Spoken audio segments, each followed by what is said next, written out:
This is the BiggerPockets Podcast, show 148. You're listening to BiggerPockets Radio, simplifying real estate for investors large and small. If you're here looking to learn about real estate investing without all the hype, you're in the right place. Stay tuned and be sure to join the millions of others who have benefited from BiggerPockets.com, your home for real estate investing online. What's going on, everybody? This is Josh Dorkin, host of the BiggerPockets Podcast, here with my co-host, Brandon Turner. Hey, Josh. So let's talk about the World Series. Really? Because last week you were really cocky about how good they were going to be, and who is they? The Mets. You even called me Mr. Met, and the bobblehead. Yep. But at the end of the day, as everyone knows who listened to last week's, you made a gigantic fool of yourself. I did not make a fool. The Mets, on the other hand, they made a fool of themselves. Yeah, they lost, man. I mean, listen, at the end of the day, two pretty good teams going up against each other. Great baseball games to watch, except if you're a Met fan. You can't make 10 errors in the World Series and expect to win. It's not going to happen. So we lost. We lost, and that's it. So, thanks. Salt in your eye. I appreciate it. No problem. Let me give you a nice paper cut and pour some lemon juice on it while you're at it. Let's do it. Let's do it. Hey, so how you doing? I'm actually doing really well.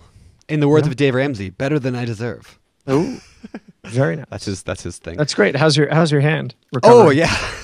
So I'll show you it. I don't know. You can. There's the one wound, and there's the other wound. I took the Band-Aid off today. Yeah, I was taking out some laminate countertop out of my kitchen counters, going to put new counters in. So I was taking the laminate off because the company, I hired Lowe's to come in and do it, which is great. And but then they're like, well, you have to demo the counter before we can come and measure. And anyway, end of the day, I had to pull it out myself, and I cut my hand all up pretty deep. So that's fun. Nice, awesome. Yeah. Why don't you ask me how I'm doing? So today's guest is Nazz. Oh, Josh, how are you doing? What's new? I heard you got a new office, and I mean, come on, this is big news. Yeah, we did. We got a new office. It's very exciting. We actually will, by the time this airs, we will have just moved in. At the time of this recording, I heard you got lost at IKEA yesterday for 9 hours. We had a bit of an IKEA adventure, a few of us, and we left non-divorced. So nice. The rumors aren't true. Although I heard they found you crying underneath one of those like Swedish beds, and it was a moment. I was wanting and longing for my meatballs. I know you were. Yes. No, it was great. We're very excited, and hopefully the next show will be recorded from our new studio. So we'll see. But let's get to today's show. We've got an amazing show for you guys. Yeah. And before we do, let's get today's quick tip. All right, guys. Today's quick tip is, we talked about this in previous shows, but I just want to make sure that you did not miss it. We have launched a BiggerPockets Android mobile app. You guys have been begging for this for years now, and it's there, it's out. People are starting to use it. We're getting great feedback on it. We actually are also improving our BiggerPockets iOS app, adding some new features to that very shortly, if not already by the time you listen to this. Yeah, like the keyword alerts and instant messaging and all that, right? Private messaging, things like that. Yeah. So if you have not yet downloaded the app on your iOS or Android device, go to the stores, the Google Play or iOS App Store, and download it. Check it out. That's today's quick tip. Yep. All right, guys. Today's show, really cool show. This is, by the way, show 148 of the BiggerPockets Podcast. You can check out the show notes at BiggerPockets.com/show 148. And if you're on iTunes, by the way, Android is launching a podcast app. I don't know when it's going to happen, but we're in the new Android podcast marketplace, even though it hasn't yet launched. So if you also are an Android person, definitely download that app now or whenever it comes out, and make sure to get our podcast and leave us ratings and reviews there, guys. Also do it on iTunes. That definitely helps us. And we're climbing up there in the rankings on the number of ratings and reviews we have. So keep them coming. Keep them coming. We definitely appreciate them, and they help us out. But today's show, guys, Nazz Wang is our guest. She is a real estate investor from San Francisco. So for everybody listening who's thinking, hey, I live in New York, Miami, San Francisco, wherever the heck you are, and I can't invest because I'm in a big city, please stay tuned because you will find out exactly how this wonderful woman is out there and making things happen. Yeah. We're really excited. Great show, great energy, and there's a whole lot of cool stuff to learn from her. So pay attention, and let's bring her on. All right, Nazz, welcome to the show. It's great to have you. Great to be here. That was the first time Josh got your name correct, and that was the third time we started this introduction. You know what? Exactly. Can you blame me? Can you blame me? I can blame you, but that's okay. That's okay. It's hard. It's Nazz hard. like jazz, right? Nazz like jazz. Exactly. Nazz like razzmatazz. Exactly. So Nazz, welcome to the show. Who are you? What do you do? How'd you get into real estate? Let's just start there. I am a human who Good. lives in... Get that cleared up. I'm glad we didn't book the Android. Yes. There you go. I am from California, and I've been in real estate for maybe about, 9-10 years or so. Okay. So... Now, you're not just in California. You're in, like, San Francisco, right? Like, the most expensive city on planet Earth, pretty much, right? I was trying not to bring that up so that people don't discriminate against me, because apparently there's a reputation out there for people who live in San Francisco. Apparently, but yeah, I live in San Francisco. I do. All right. Okay. Excellent. Okay. And that's why I want to talk to you today, because so many people are always like, I can't invest in real estate. I can't invest. I'm in San Francisco. Yeah, it's impossible. Yep, I or can't afford LA, it. New York, Denver, whatever, right? Everyone's got their yeah. reason why they can't invest because they live in a big city. So Yeah. that's why. So I want to find out today. Today we're going to pick your brain and find out how the heck are you investing, even though you live in San Francisco. So Right. why don't we start though at the very beginning? What was your very first deal? Well, I want to go before that. Let's Fine. forget her first deal. Like, why real estate? How'd you actually? I'm taking over. I'm in charge. Take over. here. I don't want this. There you go. I can How? see who's wearing the pants. Yep. Sorry, that was funny. That was funny. And the frightening thing is, I think Brandon probably podcasts with no pants half the time. So Probably, that's the irony. I got jeans on today. It's okay. Oh, nice, thank nice. you. All right. So what got you into real estate? Like, why invest in real estate? What was the impetus? I thought about this story for a long time yesterday, whether I should tell you or not, because my mom might be listening to this, Mom. next week. So, hi, Mom. Try not to offend her, but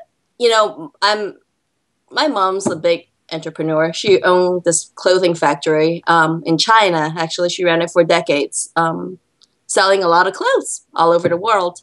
And so she was one of those types who would just kind of earn a lot of money and spend a lot too. And at some point of her career, I kind of looked at her. I was about to go to college, 18 or something.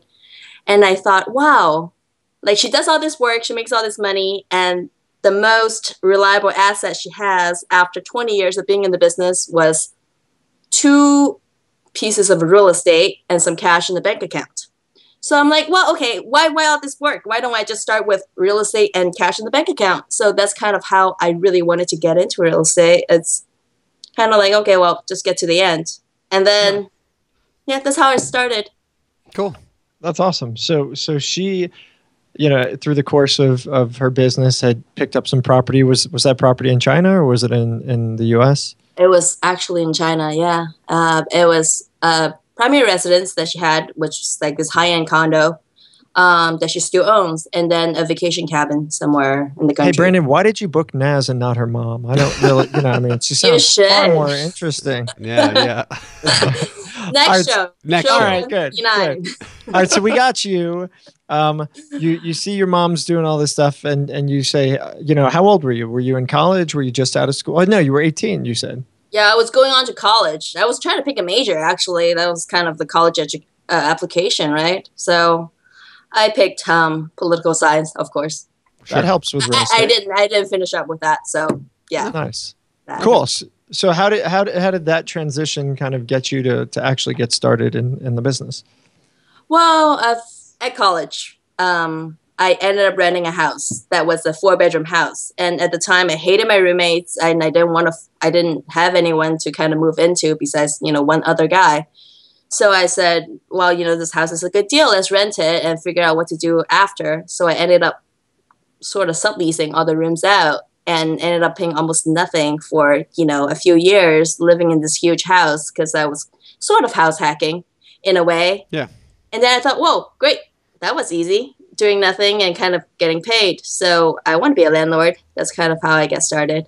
Nice. I actually did the same. In college, I rented a 4-bedroom apartment, and I ended up living on the couch because I rented out all the bedrooms because I realized how awesome it was to be making money and in college, so I could live on the couch. So, yeah, that's acceptable then. So couch surfing your own house. I did. Yeah, and I rented them all out. So, nice.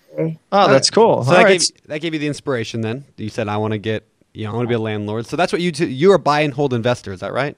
Yes, I am. Okay, let's talk about your first deal then. If that's okay with you, Josh, can I go to the first deal now? Are you still talking? All right, let's go to the first deal. How did you buy your first property of your own? Yeah, so that was like the biggest mistake I've ever made in my career. Good. So that'll be fun to talk about. Yeah, let's hear it. Freshly married, out of college, he's got this great job, and husband's got this great job. We're getting all cocky, and we're like, oh, let's go buy a primary residence. Let's see how much we can afford, right? So I ended up buying a condo in the college area that I went to school. Where'd you go to school, by the way? UC San Diego. Okay, cool. Yeah, beach town. Nice. It's great, though. I loved the condo while it lasted. Ended up that we kind of pretty much went up to the top of our price range and bought a condo. And I hate condos. At this point, I've never bought a condo again. But Josh loves condos. They're Josh's favorite. Yeah. I'm sure. Not a fan. Might be for the same reasons. We'll find out, I guess, as you continue the story. All right. So great condo. It's got a pool. How cool is that? So that's why. And there's college students. So if I need to rent it out, I never have to worry about it. Ever. It's brilliant. And HOA takes care of my stuff. How great is that? So all those turns out to be negative points. College kids in the pool? Oh, exactly. With the HOA members. Yeah. There you go. So we lived in there for 4 years as a primary residence, and then we moved on to the next condo I bought. That was great while we lasted, but then when we rented it out, we realized, oh wow, it doesn't cash flow. So I forgot to do the cash flow analysis part when I was young. Yeah, and that was really stupid. So we're probably ended up losing about $1,000 a month leasing that apartment. Wow. And we really didn't like that. But, at the time we could afford it. So we kind of say, we'll just move on to the next investment property. Did it as a primary as well, a condo. And then we kind of just went from there. Okay. So I got my hand up. I got a question. Sir. So your first condo, the pool one, and then you went and bought a second condo. Which was the one that got the loss? Was it the first or the second one? It's the first one. Okay, so the first one. All right. So when you bought it, was your intention to buy it for investment purposes, or was the intention to buy it to live in? That's my first question. So the intention was to buy it, to live in it, and then when we grow out of it, we'll rent it out.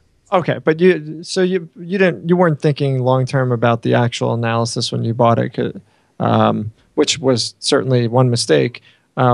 What you said, you made a bunch of other big mistakes in there. I feel like there's a story with college kids jumping off of balconies into pools. I mean, where's the fun part of this story? Oh, well, the fun part of the story. Do I really have to tell you? Yeah, of course. You're here on the air live with Brandon Turner and his minion, Josh Dorkin. Minion, I like it. Perfect. Well, that condo was great. And we had a lot of fun having turnovers every single year because it was a transient population. So, it depends on what you're looking for. Students tend to be transient. They don't like their roommates. They move out, and they don't really consider how much it is to change housing. So it costs a lot for me. As we all know, turnover is the most expensive thing you can have. So every single year, I was showing it. And the way just the condo was set up, it was really difficult to show because there's like 4 different gates, and you have to go to the front gate to walk the people into the second gate, and it was just super duper secure. It was very difficult, and it was a lot of work. Gotcha. And then there's a whole bunch of new housing that came up in the area by the school. So rent just dropped, and it was just Gotcha. So there's a few issues there. I mean, one, obviously we talked about, which is the whole, if you're going to buy with any intention down the line to do some kind of investment with it, you got to do the analysis, right? So we got that. Two, it seems like the difficulty of kind of accessing it was problematic. And I could see that certainly being a problem. The transient population, we actually just did a show last week, I think, or 2 weeks ago, about college rentals. And, I think if you take that in mind, like here's the beauty of real estate. I think it's just kind of important to talk about. That doesn't work for you. That wouldn't work for me. I wouldn't want that population either. But some people focus on that niche. They thrive in that niche. And they rocket on that niche. And that's the coolest thing about this business is, everyone's like, well, I'm going to be a real estate investor. I'm going to be buy and hold. You got to define it even more. You got to really narrow it down to exactly what you want to do within this business and figure out what's going to fit you and fit your long-term goals. So, just because that didn't work for you doesn't mean anything. You found obviously your niche later, and we'll go there. You had really quickly mentioned the HOA, and it sounds like HOA was an issue for you with this and potentially the other property. Is that true, or is that not at all the case? I want to circle back on your point. I actually thought that was a really great point that I wish I brought up, because then I would seem more intelligent than I am now. It's true. See, the thing I like about real estate is that I got to choose who I deal with, right? So I'm kind of my own boss, and it depends on what you want to do. So the premise of this whole theory is that I'm a lazy person. I want to use my time really effectively. So I want to do the minimum amount of work to make enough money. So I don't want to be super duper rich, and I'm lazy, right? So for me, it was management intensive. So it didn't work out. And it's important for people to kind of think about, well, what do you really want to get out of it? Do you want to have a big corporation and run a whole bunch of employees and that's fine, or just kind of hang out? Yeah. And I'm gonna interrupt you on that again. Hold on, because this is really fascinating to me. No, because a lot of people come in here with this dream, like, hey, I'm getting into the business because I want to be filthy rich. I want to have everything. It sounds like you don't care. I mean, and I'd love to know exactly what your goal is. It sounds like, as you call yourself lazy. I'm just using your words. I'm not calling you lazy at all. But it sounds like you want to just kind of build a portfolio that kind of takes care of itself, that you don't have to work too hard for, and kind of live your life at that point. You don't need to be a millionaire. You just want to kind of live comfortably off your real estate. Is that kind of where you're going? Exactly. That's kind of my goal. I've always liked to be lazy. So I wanted to find out how I can be lazy. That's why I don't do a 9-to-5 job, because it's a lot of work. I have to be there all the time, do it the minimum amount of time, and just have enough. So my goal is... you are lazy as hell. That's why I'm a landlord, right? That's why landlords don't do anything. They just collect your rent check and they go and sip on their martinis. That's all I do. Well, you're making a bad image for landlords. So. Yeah, a lot of people think that anyway. Yeah. I don't know. I have an income that I want, and I'm there. So I'm feeling pretty relaxed right now talking to you guys. Right. That is awesome. That's good. So how many units do you have now then? I have... She does need to come back to the HOA thing, by the way. Yeah. I mean, we'll talk about HOA. But how many units do you have? 51. 51 units. Are they all single family, multifamily, or what are they? Mixture of mostly single families. I've got a 10 unit. I've got a whole bunch of duplexes. Okay. And those are all in San Francisco, I'm guessing not? No, some are in California and some is in the Midwest and Wisconsin. Oh, okay. Now, we're going to get into that. So before we jump into that, because I want to talk about that, HOAs. Josh will yell at me if I don't go back to HOAs. Right, HOAs. Josh? See? Okay, so what is the problem with HOAs? Like, why do people struggle with HOAs, or why did you struggle with them, or did you even? What's the issue with that? So many faucets. Oh my gosh. First of all, it's super expensive. Okay, yeah. My HOA at the time was $485, and it went from $385 to $485 over the course of a couple years, right? So, okay, $485, $500 doesn't sound like that much, but what do you get out of it? You get landscaping, you get all this other stuff that I don't really care for. You get a pool. You get a pool. You do get a pool and a jacuzzi. Hey now. But it's very expensive. I mean, gym membership is much cheaper than that. Come on. Yeah. Right? And you get a pool. So, and the worst part for me is that you actually have to work with other people to do stuff, modification to your own house. For instance, if you were doing plumbing, every other Wednesday is the plumbing day and water gets turned off for the whole building because the way these buildings are the plumbing set up, you have to shut off the whole building to do any work in any individual units. So it's a huge collaboration between me and the plumber and the tenants and the building HOA person. So it's a lot of work. Yeah. I don't want to do it anywhere. It adds an extra layer, right? I mean, it's just, it's enough work to actually manage your tenants and your property, but now you have to manage this group of people who are in charge of the HOA, and it adds a layer of complexity to something, and that it puts part of the business out of your control is, I think, the biggest issue. That's probably how I would phrase it. There's a bit of a loss. And so, one of the reasons that we all go into real estate is so we can actually have more control than, say, stocks. You buy a stock, you have no control over what the board does or the company or the CEO. Now you've got this HOA that's unpredictable. They may vote for something, decide to spend money here, whatever it is. And suddenly your financials look very different, right?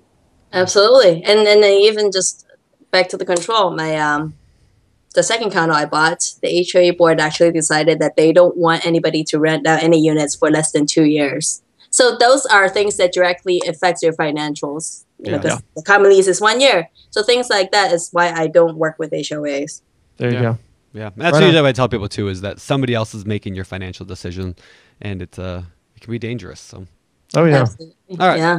All right. So you've got 51 units now, mostly single family. I mean, how does that happen when you live in San Francisco and you live in an area where a single family house costs more than, like, I don't know, my entire town? Like, how does that happen? It's a long story. So We got time. Oh, we got tons of time. It's only 10 o'clock in the morning. Yeah, Josh doesn't. He's going to sleep. But I got time. Well, so we bought this condo, we rented it out, and we just kept buying houses or condo. Well, the second deal was a condo. Yep. The third deal was a single family home. The fourth has been single family homes and duplexes ever since. Okay. So at the time, we bought 4 different properties in California. And that's pretty close to the bottom of the market back in 2010, 11, 12 ish. Okay. So those properties were kind of my anchor properties because those are pretty much bought with a minimal cash flow. And my standard at the time was if it's less than $200 negative a month, I'm buying it, which is really rare in California because I thought, oh, wow, rent appreciation, that's how you make money. Yeah. Right. So, and then those houses has really appreciated. So we kind of took out the equity from our existing holdings and we used that to buy cheaper properties in the Midwest that cash flow really well. And we've bought most of our portfolio in 2014 and 15. Okay. So here's an interesting, I had a conversation with a friend the other day who lives in Southern California, and he was looking at a duplex that he wanted to buy, and this thing was like $500,000, and it rented out for a total of like $2,200 a month. And I ran the numbers and I showed him, and it was negative $700 a month in cash flow. And I showed it to him, and he's like, okay, well, that's not bad. I think I might do it. And I was like, what? And then the longer we talked about it, though, like this guy who doesn't even know that much about real estate, he was onto something. And this was kind of the philosophy that we talked about. And I'm not saying you should go do this. That's not what I'm saying. But here's his philosophy. He's like, I don't need cash flow. I've got more cash than I know what to do with right now. What I want is long-term wealth. He's like, so the cash flow is going to be offset by the loan being paid down every month. So those are going to cancel each other out over the long run. My loan, like the mortgage being paid down and the cash flow will cancel out. So it's almost like I'm just like putting money into a savings account. but I'm buying in a great area of Southern California that I believe is going to go up in value. Again, that's playing the appreciation game. I'm not suggesting people do that, but it's an interesting philosophy, right? Like, he doesn't need the cash flow. He makes a ton of money at his job or his business. I don't know. So what do you think of that philosophy? I mean, is that smart? Is that really a bad idea to bet on that appreciation, hoping that's the only thing going to bail you out long term? Is California prices doubling every year? I mean, and I'm going to add something. I mean, $700 versus $200 or less loss. Mm-hmm. Not an insignificant difference there. But yeah, what's your take on that? I mean, why would I ever spend money to lose money? That's a business decision. Like, I'm going to spend money to lose money. That's a no for me, apparently. I think it's crazy. Yeah, I would not do it, but I mean, getting back to the negative 200, I always underwrite my properties with just way too many rules, and usually I'm way overshoot for things. So in actuality, it will make about $2,000 a property on those negative 200 a month. Per year. It's actually positive. Yeah. So okay. I really overshoot. So really, I will never pay money to lose money again, ever. Yeah. All right. So here's the question, because I think a lot of people, let's call them. Well, some people, they call themselves investors, but let's call them speculators, because that's what they are. Mm-hmm. A lot of speculators or wannabe speculators hear about how, California is up, 12% per year, 15, 18, 23%, whatever it is. Denver's up, 18% last year. Cool. I'm going to buy some property and get those gains, and it's okay if I lose a little bit of money. Just because something increased in the past does not necessarily indicate that it's going to continue to go up. But you're somebody who actually said, you're willing to, even though you're making money on these and you're not losing the 200, you're willing to lose the 200 because you believe that you're going to get appreciation. So we don't really push the button on this a lot. And since I have you and you're willing to do that, I want to ask, what is going to be an indicator for you that prices are going to go up? What are you actually gambling on? Because you are doing a bit of speculation here. You're doing smarter speculation than probably the guy that Brandon was talking to and other folks. But calculating that negative 200 just because you're going to make money over time with appreciation. What do you want? What do you look for in an area? What's an indicator to you that you're going to keep going up? See, at the time, appreciation wasn't even part of my plan, to be honest. It kind of just worked out that way. It worked out well for me, but I was thinking that rent is going to go up with, inflation. So I know at exactly what point that was my thinking. It's not what happened, but rent was going to go up with inflation, which is 3.54% a year. And I know exactly when I'm going to start making money. And with the cash flow, I will eventually have all these rentals that makes money. And to have a break even in my underwriting procedures, I've never seen prices like that. So the best I could do was negative 200. And that is actually not a correct assumption. But that was, at the time, that was my thinking. Right. And it turns out that appreciation, just because of the negative 200 guideline, that pretty much kind of puts me at the bottom of the market or close to, the bottom, and it worked out okay for me. But I guess I never planned to work on the appreciation approach. Yeah, so your strategy wasn't like my friend's who specifically went into it, or he's trying to go into it knowing he's going to lose a ton of money. But yours was more of like you just went in it because you didn't know any better and you bought them. And exactly. Okay, cool. I thought it was more intentional. So sorry, I wasn't that smart. Sorry, I didn't plan that far ahead of time. No, but it worked for you, right? Like 5 years ago, I would have said that somebody would be crazy for buying a bunch of California real estate, only counting on appreciation. But let's be honest, that person who bought a bunch of properties, losing a few, 5 years ago in California, made a lot more money than I did, right? So were they really that stupid, or were they lucky? I mean, I don't know. I mean, But that's why I asked the question on what do you look for? Because frankly, I don't know. I think if somebody knows the answer to buying appreciation, I'd like to know it. It's the same answer as what's the answer to buying and winning money with stocks. I mean, I think it's long-term play. Yeah. Over time. I mean, then speculation brings up to you have to time the market, right? So I don't time the market. What I do is I buy things that I can afford to keep. Yep. So does that make sense? Yeah. So it has to cash flow positive with margin in case poop happens, right? And I can afford to keep it. So it doesn't matter where I buy it in the market. As long as rent doesn't plummet, I can afford to keep this property. And over the long run, you always have appreciation in real estate. Like if you keep it for 30 years, most likely it will appreciate. So that's my goal now. Do you calculate a potential reduction in rent in your formulas? And this is a question I don't think either of us, Brandon, has asked anybody. Is that something that you include? Like, hey, rent might go down by 10, 20, 30% over the next couple of years. So maybe I shouldn't buy this. I don't, but I do buy single family homes, which I think is a niche to protect myself from volatile rent up and downs. So I think in my perspective, if you buy a single family home, there's only so much of them. And suburbia development, it takes a lot to develop a whole suburbia. And you only have so many single family homes. But if you have condos, you got competitors and people can, build those up in like 12 months. Yeah. So that's kind of, if somebody's willing to rent a house, like I've got a tenant, it's a mom and she has 2 sons and a granddaughter. And she has to stay in a single family home. She's got grandkids.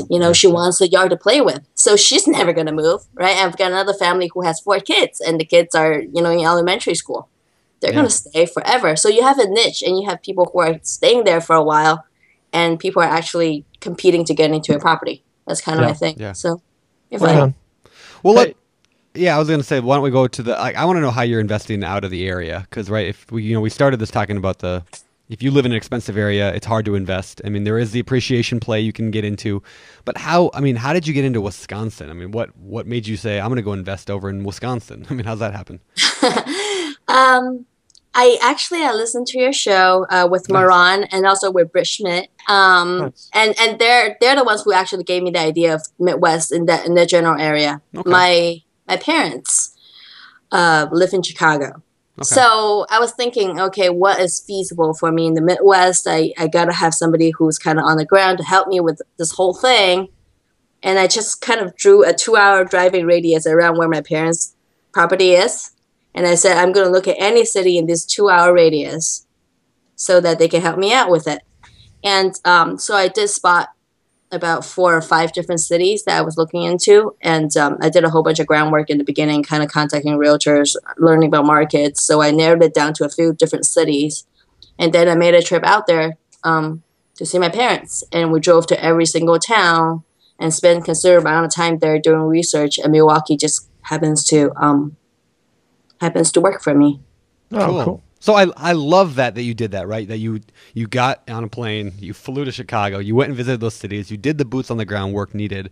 It wasn't just like, I'm going to pick this random city because somebody on a podcast told me it was a good idea. Yep. And now I'm going to go buy a bunch of properties sight unseen because I heard somebody said that they're making money there. I mean, it was a good podcast. Don't get me wrong. That BiggerPockets show is pretty decent, but Indeed. Indeed. Well, cool. I mean, it's fun to go to the Midwest. It's so different than California, It is. And they talk so cute. They said a boat. It's so cute. You should hear my mom talk. My mom's in Minnesota. My whole family's in Minnesota, so they all have the cute little Swedish accents, and it's funny. Oh, that's cute. Yeah, it's cute. Yeah. So you're investing, overseas, quote unquote. You're investing at a distance in Wisconsin. It might as well be overseas, right? Might as well be. Those Wisconsinites. No, I don't know. I have nothing bad to say about them. I have a lot bad to say about Packer fans, but we're not going to go there today. That's fine. I'm not. That's not my thing. Although this is the show following the World Series. Yeah, and it would. I've got to say, my Mets lost. They did. Congratulations to the Kansas City Royals. They emerged victorious. They did not win. We lost. But anyway, we referenced it last show, and I've got to bring it back up. I want to circle back to a really obvious fact. You are female, correct? Last time I checked, yes. So, no, I mean, Oh, listen, boy. we try to get, we try to be as balanced as we can, like guys, gals, you know, we have a hard time getting gals, ladies, women to come on the show. I don't know why, but I think it's super important to talk to you guys because when we look at our demographics on BiggerPockets, when you go and look at the overall demographic of the real estate investor, it's very, very heavily weighed in favor of guys, of men. Yep, Um, indeed.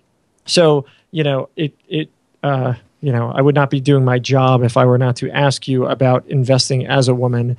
You know, if you have run across or run into any situations where, you know, you face challenges because of your sex. I did not expect to go there, to be honest, the whole gender issue and the feminism type of thing. But I guess, yeah. I mean, I'm a stay-at-home mom. Well, okay. Technically, I'm a real estate professional for tax purposes, but I stay home with my kids, right? I've got 2 little ones. Right. They're just the cutest kids in the world, pretty much, ever. They sound it. Did you hear them? Anyway, so I have young kids. They're under 5, and I'm busy, you know, with just taking care of kids and buying 51 units. Yeah. exactly. As a female, I guess it kind of just the arrangement we have in our family kind of enables us to have somebody who's, well, myself, dedicated full time to doing this thing that we want to achieve. And husband works for a tech company down in Silicon Valley. I used to be an engineer myself. That was kind of my profession by training. And I quit when I got babies, and I stayed home, and we're doing this full time. Well, I was doing this full time. So it worked out okay. A lot of people do ask me about it. I'm actually kind of working on that pitch. You know, people ask me, "Oh, what do you do?" And I don't know what to say sometimes. I mean, I don't know. I'm a real estate investor. Real estate? Yeah. They say, "Oh, My are wife- you an agent then?" I'm like, My wife says the same thing. She really struggles with that question. Well, what do you do? Because she doesn't have she doesn't go to Starbucks anymore. She used to work at Starbucks. You know, she manages our rental properties, but she's not an official property manager. She's a landlord, right? So she really struggles with that. Every time somebody asks her what she does, it's like, well, I have rentals, and you know, I don't know. It's weird. Like she's working on that pitch as well. Yeah, the landlord question doesn't get good answers though. Usually, doesn't get good responses. Yeah, People yeah, it are like, doesn't. "Oh, you're a landlord, Yeah. Ew." Slumlord. And that's the problem. Yeah. That is the problem. That's why we do what we do. That is one of the reasons BiggerPockets exists. Like we want to change that perception. I mean, you're a stay-at-home mom that's buying rental properties to take care of your family. I mean, clearly you're a horrible person, landlord. I mean, it's so silly. It's so silly. All right, so but back to this female thing. I mean, beyond being a stay-at-home mom and, you know, the actual ability to answer that question, you know, I mean, have you faced any issues, challenges, or no, it's just kind of par for the course. This is what I do. And you know, the reason I ask these questions is this.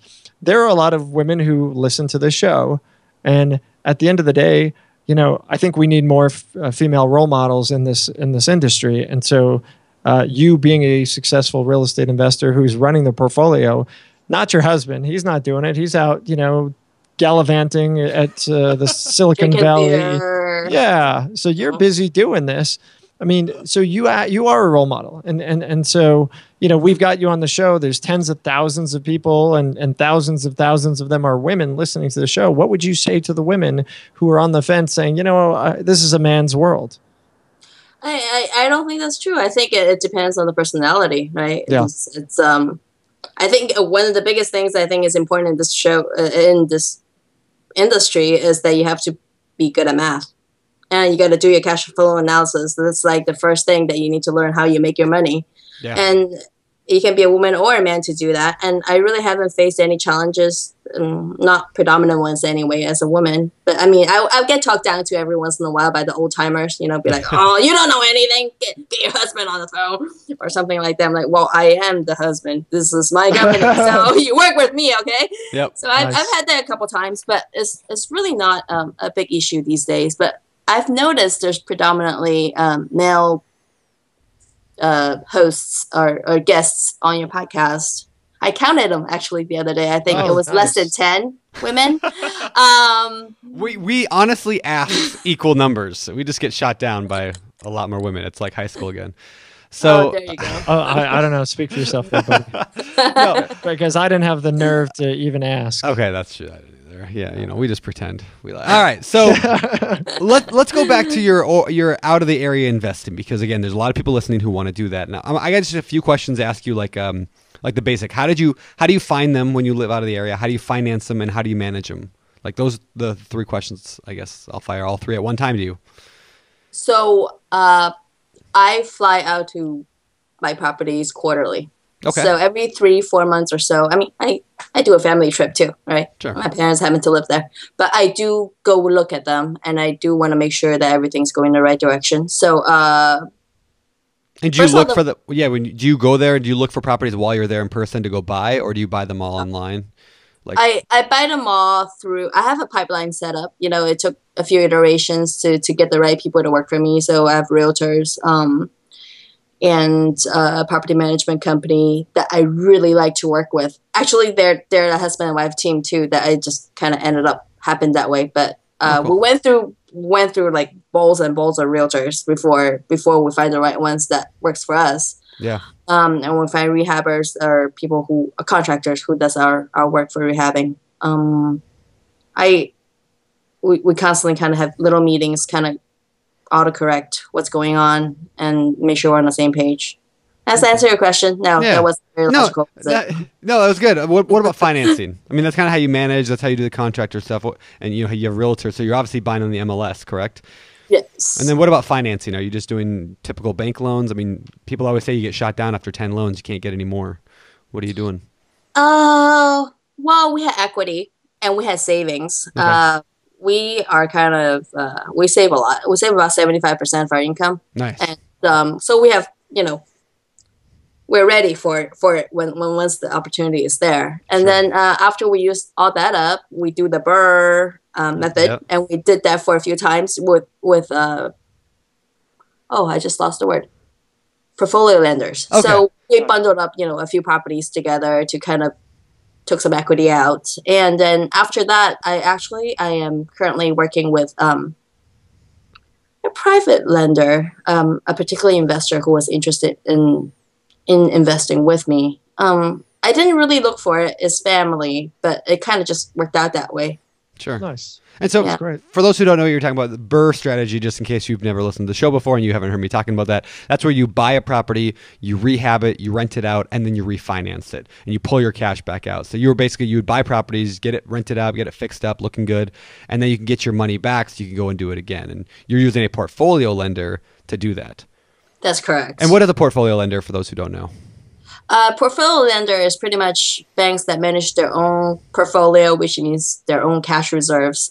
Instead of going to Fannie Mae or Freddie Mac, which is the Federal Reserve, for their mortgage funding source, they actually use their own money, which means that they're a lot more lenient on how they want to structure their loans. Okay. And I want to ask you one more thing about managing managing the property manager. That seems like it would be difficult. I mean, I have a property manager who's terrible, who lives in my area. Or at least I've just had terrible experiences with my rental properties with her. By the way, really quickly, are you gonna make fun of me for not firing her yet? A and B, it's astounding to me that you have not yet had your property manager listen to the podcast, and I think maybe you she haven't. does. I think you haven't because you're definitely afraid that she's going to find out how much trash you talk about. I know. I don't want her to listen. No, I mean, like, it's tough to manage your property manager. I mean, granted, I gave her 2 properties. One of them burned, so that's not even rented anymore, and we're dealing with insurance on it. So it's 50-50 right now, and, you know, I'll take care of the rest later, which I got more fun stories, but I'm not going to go into them. Yeah, how do you manage your property manager? What do you do? Do you call them all the time? Do they just do things right the first time so you don't need to bug them? I used to call them every day. Now I talk to them probably like once every 2-3 days because we're still buying, gradually. But yeah, so I guess there's a huge trust factor there too. I've gone through a lot of property managers too, and they were just, they charged a lot and they didn't do the job. I once hired a property manager that took a month to rent out something that was totally rental ready. A month. Whoa. A month. So it was unacceptable. But this particular company I'm working, they're doing funny faces for those people who can't see it. I can concentrate. Anyway, so these people are great, though. I really love my property managers. So I talk to a lot of people on the phone. So it doesn't just come easier. It's not like I'm lucky or anything. I probably talked to like 100 property managers on the phone. Yeah. Before I found the one who was just like, you know what, you're it. What stood out for that one that was it? What was the one thing that stood out for them that made you say, okay, because, 100 people, that's a lot. Well, okay. This needs to come with some background. I used to be a engineering sales that sells heavy, equipment, right? So I'm pretty good at telling apart bullshit with truth. And these people didn't lie to me on the phone. That was honestly the reason. Because I can pretty much detect it when I hear and nice. Oh, am I supposed to say that? Yeah, no. We'll beat say it again. Okay. Nah.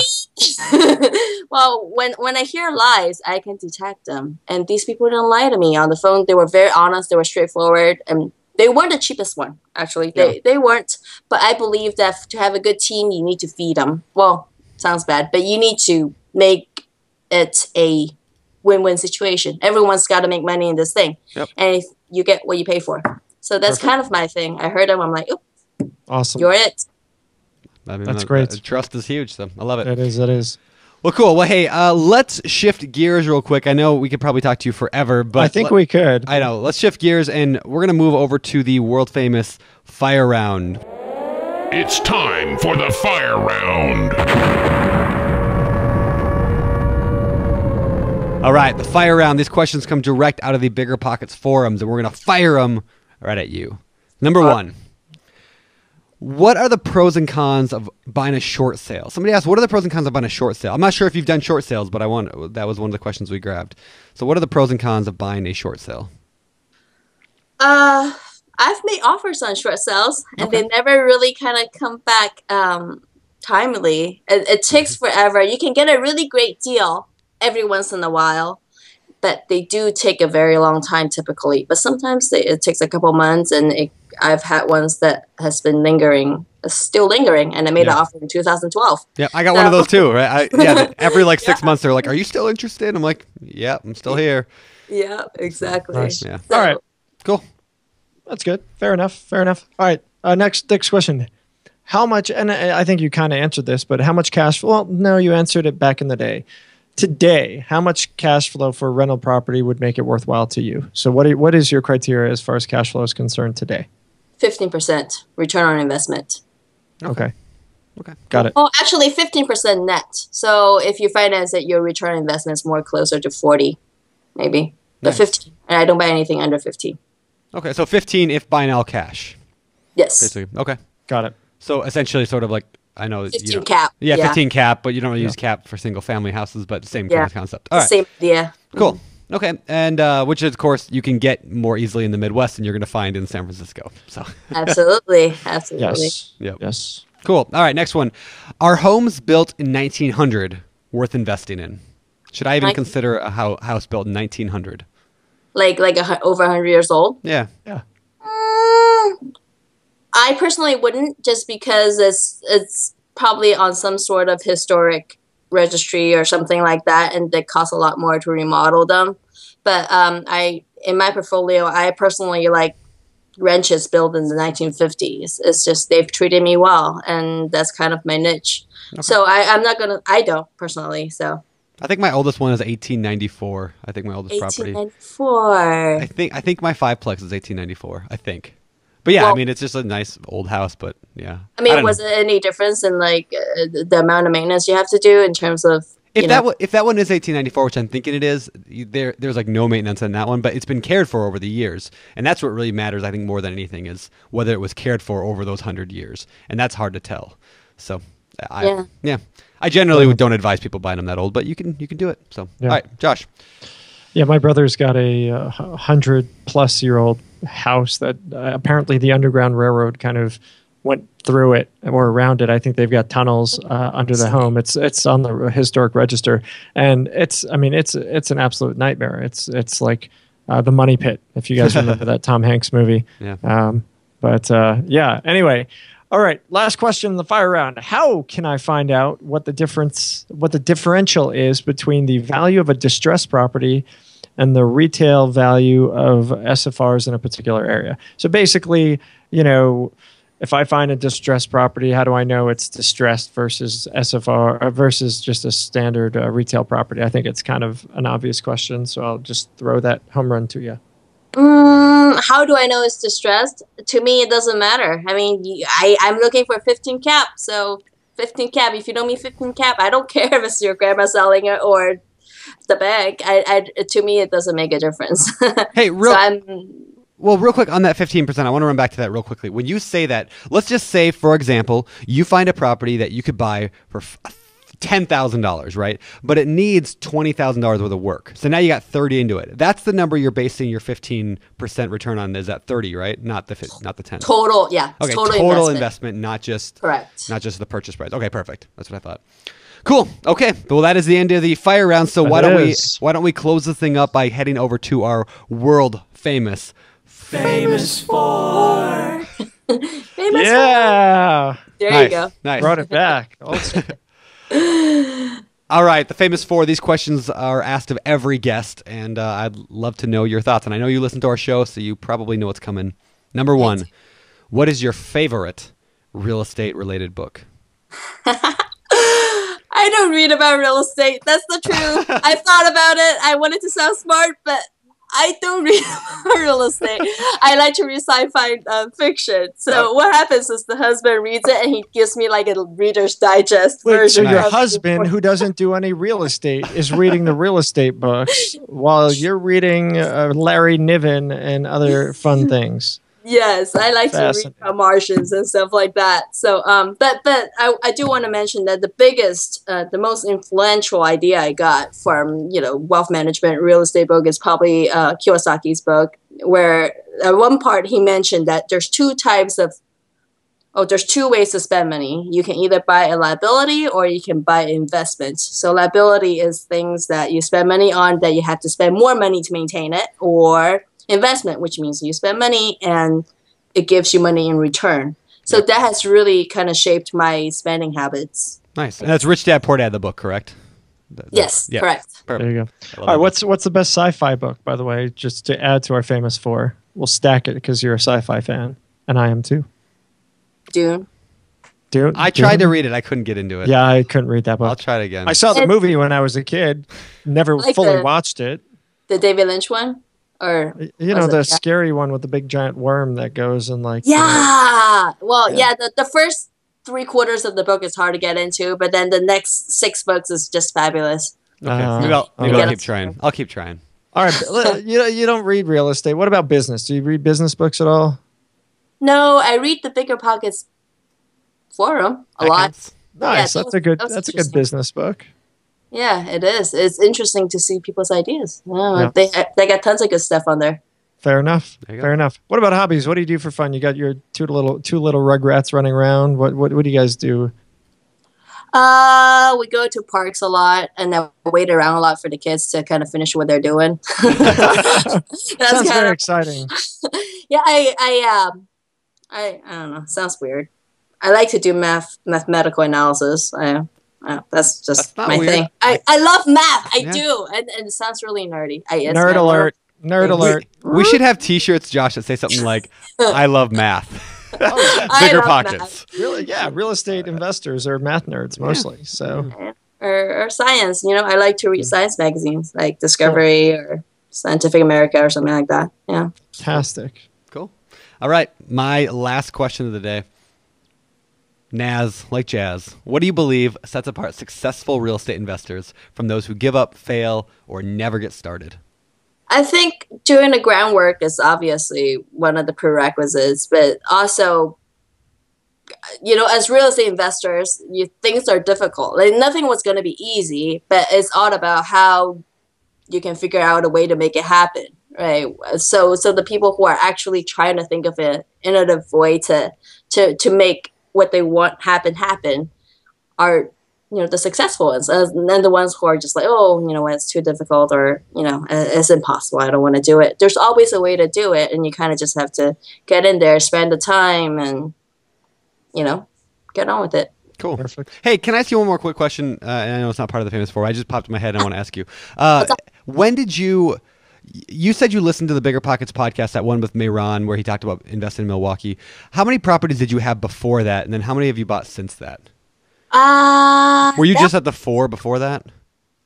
No, I probably had a couple in Milwaukee. And I think I bought something like probably 10 doors in 2014 and close to and the rest in 2015. So this year's been a big year for us. Okay. So you had a few beforehand, and then when you heard that podcast, that's what really made you commit to more. Okay. That's true. And I just want bragging rights, so I can be like, so what you're trying to say here is BiggerPockets is responsible for you having this kick-ass portfolio. Yeah. Entirely. And for me and my children's future. There we go. Wow. Put the pressure on. Nice. Well, you guys are doing great stuff out here. I really enjoy the shows. Oh, that's great. Hey, Nazz, where can people find out more about you? Where can they find you? BiggerPockets is probably the biggest place. Perfect. Best place. Perfect. Awesome. All right. Well, listen, it's absolutely been a pleasure, a whole heck of a lot of fun. And we definitely appreciate having you coming on our show. I can't even say things correctly, but we're definitely glad you decided to join us. And we will look forward to seeing you on the site. Glad to be here. All right. Thanks, Nazz. Bye. Hey, take care. Take care. Bye. All right, guys, that was Nazz Wang. Big thanks to Nazz. She's awesome. She is rocking it, man. She is. She is doing really, really well. She's definitely passed me up, and pretty soon she's going to pass up like Serge and the rest of the world. So challenge. I know. But she doesn't want. I mean, that's the coolest thing. That about is cool, her. right? She doesn't want to. She doesn't need to. Yep. She's not in it for any kind of like, hey, I want to be the biggest. I want to be the best. Yep. I mean, she's building a portfolio exactly for her own purpose, which is to just kind of have enough property to live off of. That's fantastic. Yep, I love it. So yeah, definitely. It's something I've been thinking a lot more about lately. Like we talk to guys like Grant Cardone, who's like 10x your stuff and get 1 million properties and make millions of dollars, and then this is kind of the other end of the scale is you don't necessarily need that. I was talking with Chad Carson, who was on the podcast a few weeks ago, but me and him were just talking the other day about this concept that we all get into real estate investing for financial freedom, but then most people that get into real estate end up just like getting back into this race to achieve something, and then 50 years down the road they're like, what the heck did I just waste 50 years of my life doing? Like, and then they remember, oh yeah, when I was a kid I just wanted financial freedom, and so like why not remember that right now? And I thought that was just kind of cool philosophy. Yeah, I think it's awesome. Yeah. Cool. All right, guys. Well, listen, thanks so much for listening. Obviously, this is the BiggerPockets podcast. Obviously. Hopefully, you guys enjoyed it. Show 148. Check out the show notes at biggerpockets.com/show148. And if you have any questions for Nazz, I'll leave them for her there. Otherwise, thanks for listening. Please spread the word. Let people know about the BiggerPockets podcast. Let them know about the BiggerPockets website. Tell people, share us on Facebook, Twitter, G+, LinkedIn, whatever social networks you use. Share our content, share the site, invite your friends to join you on the site. Build your network on BiggerPockets. It's a great place to be. Thanks for being a part of our world, and we'll see you next week at show 149. I'm Josh Dorkin, signing off. You're listening to BiggerPockets Radio, simplifying real estate for investors large and small. If you're here looking to learn about real estate investing without all the hype, you're in the right place. Be sure to join the millions of others who have benefited from BiggerPockets.com, your home for real estate investing online.